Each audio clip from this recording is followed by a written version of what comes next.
ముందుగా ఒక కప్పు శనగపప్పుని 3 లేదా 4 గంటల పాటు ఇలా నానబెట్టుకోవాలి. ఇలా నానబెట్టుకున్న పప్పును నీరు లేకుండా మిక్సీ జార్లో వేసుకొని గ్రైండ్ చేసుకోవాలి.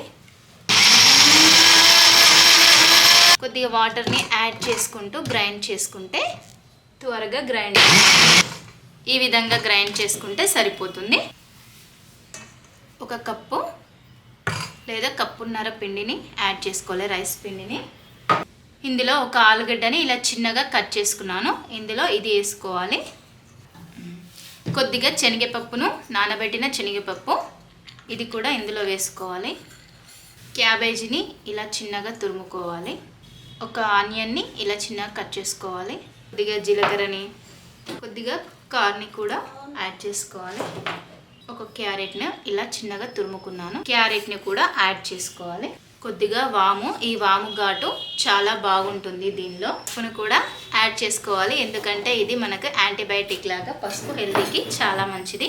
పచ్చిమిర్చిని ఇలా గ్రైండ్ చేసుకొని వేసుకోవాలి. ఒక 5-6 వేసుకుంటున్నాను. 4-5 ఎల్లిపాయలను ఇలా చిన్నగా కట్ చేసుకొని వేసుకోవాలి. రుచికి సరిపడా సాల్ట్ని యాడ్ చేసుకోండి. ఇవన్నీ మొత్తం పిండిలో కలిసేలా చక్కగా కలుపుకోవాలి. మనం వేసిన ఐటమ్స్ అన్నీ పిండిలో ఇలా చక్కగా కలుపుకోవాలి. కొద్దిగా గట్టిగా అనిపిస్తే గోరువెచ్చని వాటర్ మాత్రమే యాడ్ చేసుకోవాలి. దీనికి ఇది సరిపోతుంది. ఒకవేళ మెత్తగా కాకపోతే పిండి కొద్దిగా గట్టిగా అనిపిస్తే గోరువెచ్చని వాటర్ని యాడ్ చేసుకుంటే మనకి చాలా బాగుంటుంది. ఈ విధంగా పిండిని చక్కగా కలుపుకోవాలి. చిన్న చిన్నగా సర్కిల్ లాగా ఒత్తేసుకొని పెట్టుకుందాం. ఇలా చిన్న చిన్నగా అప్పాల్లాగా చేసుకోవాలి.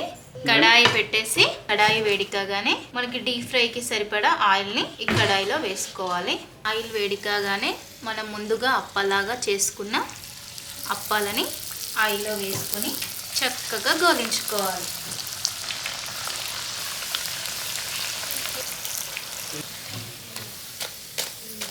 ఈ విధంగా చక్కగా గోలించుకోవాలి.